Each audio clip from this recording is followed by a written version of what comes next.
Aramutse abandi mwiriwe bitewe n'aho muherereye. Uyu munsi rero tubafitiye amakuru atariho ivumbi, amakuru nyayo. Ayo makuru twayamenye ejo ubwo twamenye yuko hari helicopter za guverinoma ya Congo zari zaje mu gace ka Minembwe, ariko aho twari twicaye biravugwa baza batubwira yuko izo helicopter zamaze guhanurwa. Dutekereza ko wenda byaba atari ukuri cyangwa se wenda ari ibindi, ariko ni amakuru y'impamu. Byaje rero kwemezwa yuko twirwaneho MRDP célébrer l'indépendance après avoir abattu des hélicoptères de FARDC à Baraka en provenance de Minembwe. Vive l'indépendance, vive la détermination et les solutions. La victoire Amadou, victoire au Simba de Sarambe, PC Mavugo depuis Minembwe. Umutwe twirwaneho wemeje ko warasiye kajugujugu ebyiri z'ingabo za RDC mu mujyi wa Baraka muri teritware ya Fizi. Aya ni amakuru y'ukuri nyayo, ntabwo ari ibintu byo kubesha. Izi helicopter zaje muri gace muri Minembwe ejo nko mu masaa 4 mu gitondo, ahubwo zarahazindukiye. Bibaye nko mu masaa 5 inama twari twagiyemo, amakuru batubwira yuko helicopter zimaze guhanurwa. Mu masaa 4 dutegereza ko wenda tubona feedback, tutaza kuvuga ibitavuzwe, ariko koko twatekereje ko umuntu wenda ari igipindi ariko anadutera cyangwa se ari iki. Ariko aya ni amakuru nyakuri yuko MRDP twirwaneho yahanuye helicopter ebyiri zari zaza kajugujugu zari zagiye muri Baraka, zikaba rero zarahanuwe na MRDP cyangwa se twirwaneho célébrer. Nuvuga ngo umunsi wa l'indépendance ya Congo, uwo munsi rero bisa nkaho bahise bifuriza nabo ubwabo independence ya Congo.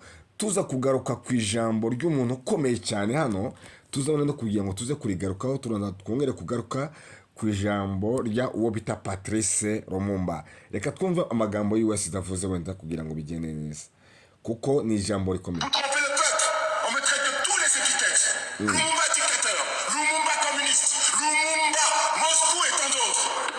Est-ce que quand nous luttions ici, qu'on m'a jeté en prison parce que je réclamais l'indépendance immédiate, était-ce les Russes? Aha rero ni tariki 30 Juin 1960, aho yari kuvuga rino jambo. Mwumve. Qu'on m'a jeté en prison parce que je réclamais l'indépendance immédiate, était-ce les Russes qui me conseillaient cela? Non. Quand nos frères luttaient partout, était-ce les Russes qui nous instiguaient à réclamer l'indépendance? Qui nous a exploités durant 80 ans? Est-ce pas les impérialistes? La reine Elisabeth de Belgique. Vous trompez le Guys, peuple. On me traite de tous les épithètes. hano baravuga ngo notre jour inoubliable à la vie pour la RDC le 30 juin en 1960. Uwo niwo bita Patrice Lumumba. Patrice Lumumba rero ni muntu niki yakoze mu banyafrika, mu gihugu cya Congo. Nibyo rero tuza kugira ngo twongere tugarukanga muri independence le 30 juin, ni tariki Congo yabashe kuboneraho independence. Muri izi tariki rero hari ibintu byinshi bifite icyo bisobanura ku gihugu cya Congo. Ni ibintu bikomeye cyane, ni umunsi ukomeye. Nabonye Felix Kisegete nawe ajya kuwizihiza, ajya no kuvuga iryo jambo. Reka rero ubundi Lumumba niki yakoze. Lumumba yakoze ikintu cyitwa intégrité, akora n'ikintu cyitwa esprit panafricanisme, arangije akora n'ikintu cyitwa unité. Ni ukuvuga ngo ideologie ya panafricanisme mu banyafurika ntayari ihari, ariko uyu mugabo amaze kuza yazanye ikintu cyitwa esprit. N'ibindi bihugu bitandukanye, ibihugu bya Mali mwagiye mubona ba Nyerere n'abandi ba Nkrumah, ba Nelson Mandela. Abo ni abantu bagiye baharanira ama independence z'ibihugu zitandukanye. Rero tuza kugira amahirwe yo kubona umuntu bita Patrice Lumumba. Uyu Patrice Lumumba rero yakoze ibintu bikomeye cyane mu gihe cyiwe, igihe ari minisitiri w'intebe ntacyo atakoze, ijwi ryiwe ntaho ritageze kugira ngo aharanire uburenganzira bw'abakongomani kugira ngo bakomeze bave gukomeza guhakwa. So ibi rero Patrice Lumumba ni umuntu tudafata, ntabwo ari level y'abanyafurika. Ni mu ntwari za Afurika ziharanira uburenganzira cyangwa se zaharaniye independence, ari le parmi les deux. Ni ukuvuga ngo ari mu bantu babiri batatu baharaniye uburenganzira bw'abanyafurika kugira ngo bagashake buhake bace icyo bita ubucakara cyangwa se esclave. Rero ya Lumumba ni amakuru akomeye cyane. Uyu munsi rero cyangwa se le 30 juin niyo munsi rero leta ya Congo yizirizaho independence. Le 30 juin noneho turavuga ati rero hari n'amakuru twabashe kumenya ya gari ya moshi yamuritswe ku mugaragaro izajya itwara abantu bavuye ku kibuga cy'indege cya Njiri i Kinshasa ikabageza muri ville. Ni ukuvuga ngo mu Kinshasa airport ya Njiri murabona twashyizeho n'iyi gari ya moshi na Perezida Felix Tshisekedi yagiye kuyifungura. Ni gari ya moshi yamuritswe ku mugaragaro izajya itwara abantu bavuye ku kibuga cya Njiri cy'indege cya Njiri i Kinshasa ikabageza muri ville cyangwa se Kinshasa. Aha rero twakomeje kubona amafoto menshi atandukanye bagiye kuyamurika. Perezida Felix Tshisekedi yagiye kumurika iyo gari ya moshi izajya iva airport ya Njiri itwara abantu. Wakwibaza rero abantu batazi Njiri na Kinshasa, mu mujyi wa Kinshasa bishobora kuba bitandukanye kandi wenda hari intervalle wenda itari hafi. Muzina amakuru yuko airport ya Njiri yabashe kuba yavugururwa. Ibyo ni ibintu byakomeje kuvugwa. So airport ni electric, ndabona ari ya gari ya moshi, ari za gari ya moshi zigezweho. Mwabonye ko no ku kibuga cya Njiri hariho bya bindi bisa nkaho by'amarobo. Murabona ko hano hari ifoto igaragaza ayo maroboti. Mu les 66 anniversaire de l'indépendance, aha rero dushaka kugaragaza yuko M23 nayo ubwayo yizihije independence. M23 nayo ubwayo yizihije independence après son adresse à la nation de coordinateur politique AFC M23. Corneille Nangaa, accompagné de ses deux adjoints, Léo Bertrand Bisimwa na Freddy Kaniki, et sont landis à Bukavu pour communier avec les communautés chrétiennes catholiques et répondre spécialement à l'invitation de son éminence Monseigneur archevêque François Xavier Maloy, métropolitain de Bukavu pour 20e anniversaire du port du prestigieux Parium archevêque. Dans cette même cérémonie, il y a mbese bashaka kugaragaza ko nabo bagiye kwizihiza anniversaire ya independence ya Congo. Ibi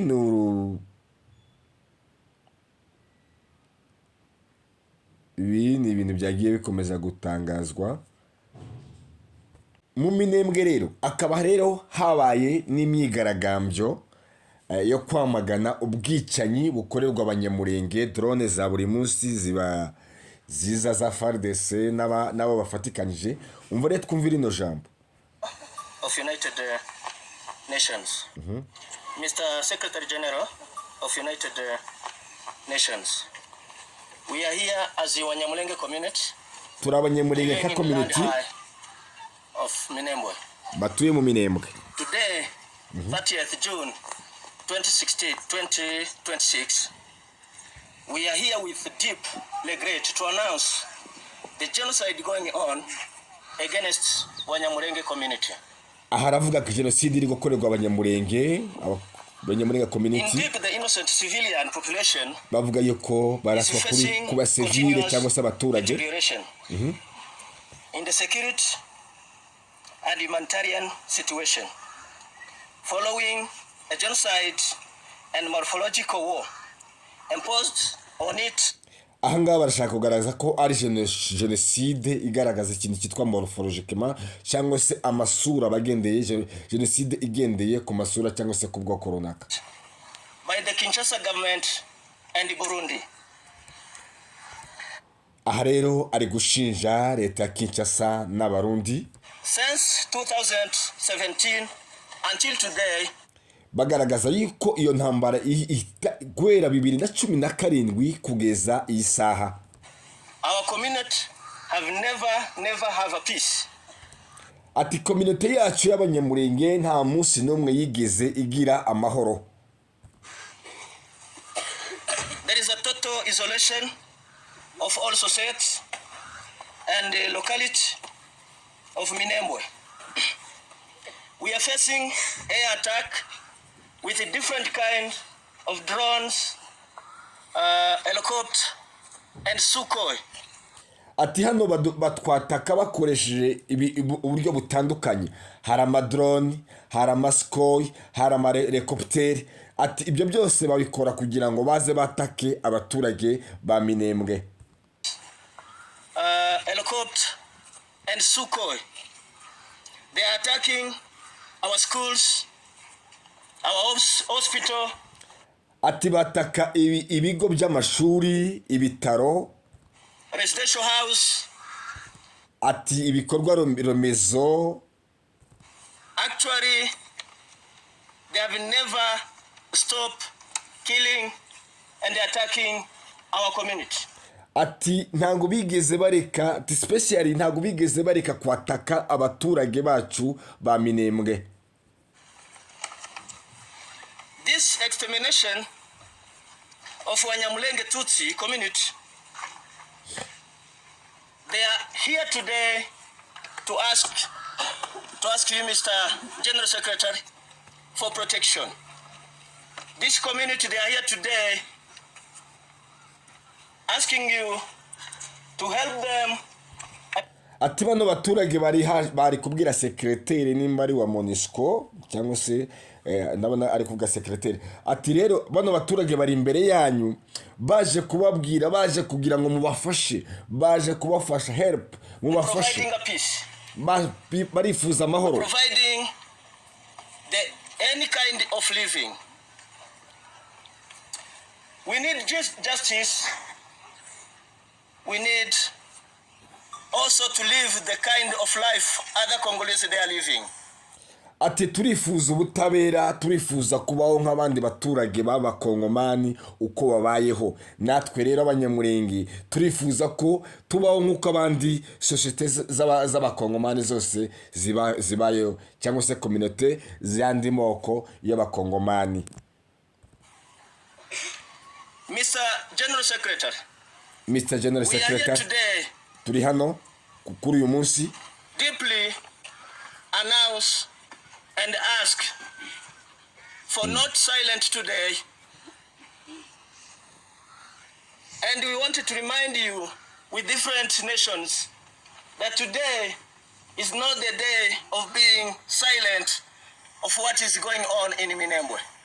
Ati ntabwo ari igihe cyo kuvuga ngo abantu baceceke cyangwa se batuze kandi mu minembwe hari ibibazo. Ni igihe cyo kuvuga, ni igihe cyo gutaka, ni igihe cyo kugaragaza amahanga ibibazo minembwe ifite, kuko minembwe biravugwa yuko hari mu minembwe n'ukuri hari amakuru avuga ko habaye operation itigeze ibaho, habaye ubwicanyi, abantu benshi, habaye intambara ikomeye cyane. Ibi ni ibintu rero byakomeje kuvugwa no mu banyamurenge hirya no hino. Mwagiye mubona imyigaragambyo mu bice bitandukanye muri Amerika, muri Kenya n'ahandi hose hatandukanye, mu Bubiligi, bakomeza kugaragaza ko mu minembwe hari gukorerwa ubwicanyi ndengakamere ku bwoko bw'abanyamurenge.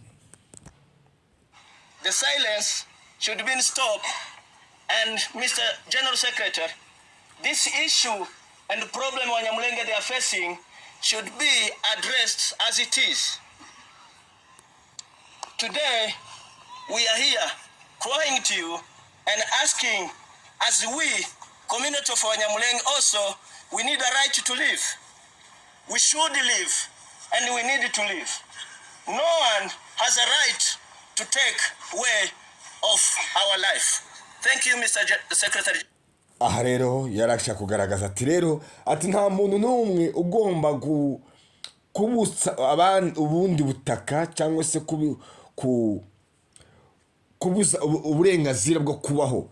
Ati kuri uyu munsi rero abanyamurenge nabo ubwabo bahagaze kugira ngo birwanirireho cyangwa se barwanirire uburenganzira bwabo. Ati rero secretary murakoze, atari ko tunabasaba kugira ngo mubashe kumva ubusabe bwacu.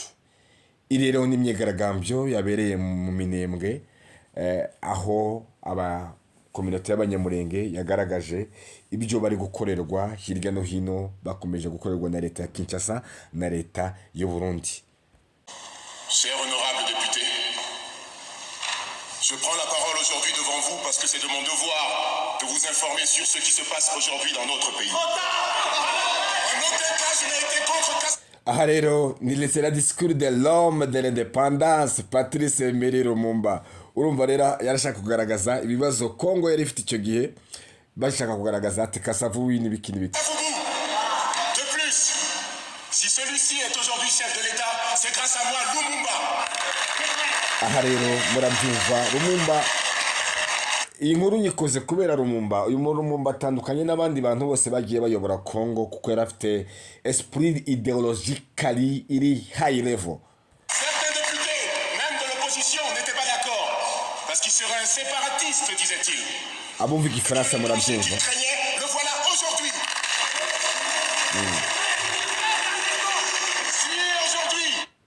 Ni ibintu rero n'amateka nchi yake kwa sababu ya uongozi mbaya. Hebu leo tumwangazie huyu bwana, alikuwa anaitwa Mobutu Sese Seko. Huyu hapa.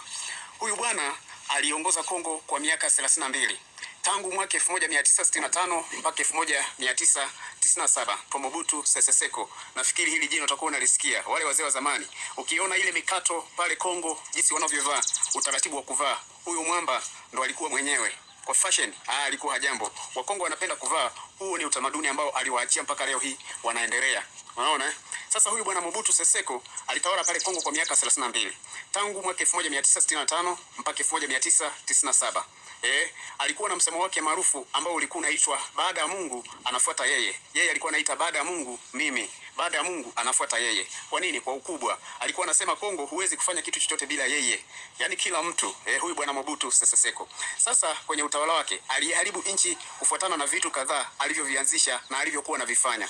Mobutu Sese Seko mnamo mwaka 1973 Mobutu alianzisha kitu kilichokuwa kinaitwa Zailenization. Hii ilikuwa ni kunyang'anya biashara kutoka kwa wafanyabiashara na kuwapatia marafiki zake. Unajua alikuwa anafanya kitu gani? Alianzisha mifumo ya kikodi, wengine wakawa wanashindwa kulipa. Zile biashara akawa anazinyang'anya, anawapatia rafiki zake.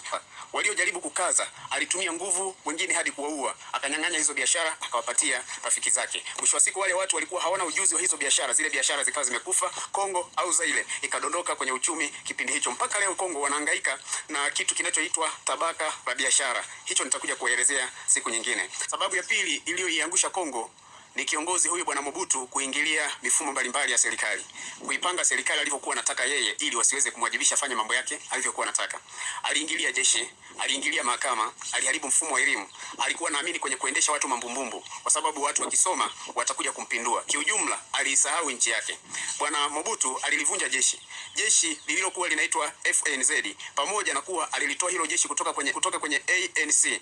FAZ lilikuwa ni jeshi la Wakongo wenyewe. Mobutu aliwasahau askari, akawa hawalipi mishahara askari wakawa waizi, rushwa zikawa nyingi, raia wakawa wananyanyasika, wakawa waizi, matapeli, wakawa wanatumia nguvu ya askari kwenye kunyang'anya na kupora mali ili waweze kusurvive. Mwisho wa siku kukatengenezwa makundi mbalimbali, ila huyu bwana Mobutu kwa kuhofia kupinduliwa, hili jeshi aliligawa kwenye makundi matatu, na pale jeshini alianza kuwapa watu vyeo bila kuangalia ujuzi.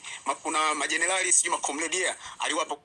Ngaho rero ari n'amakuru ya Mobutu wagize uruhare kugira ngo yice Patrice Lumumba. Bakunzi ba Jovio Official 30 turabakunda, mudukore subscribe, like, comment. Asante sana.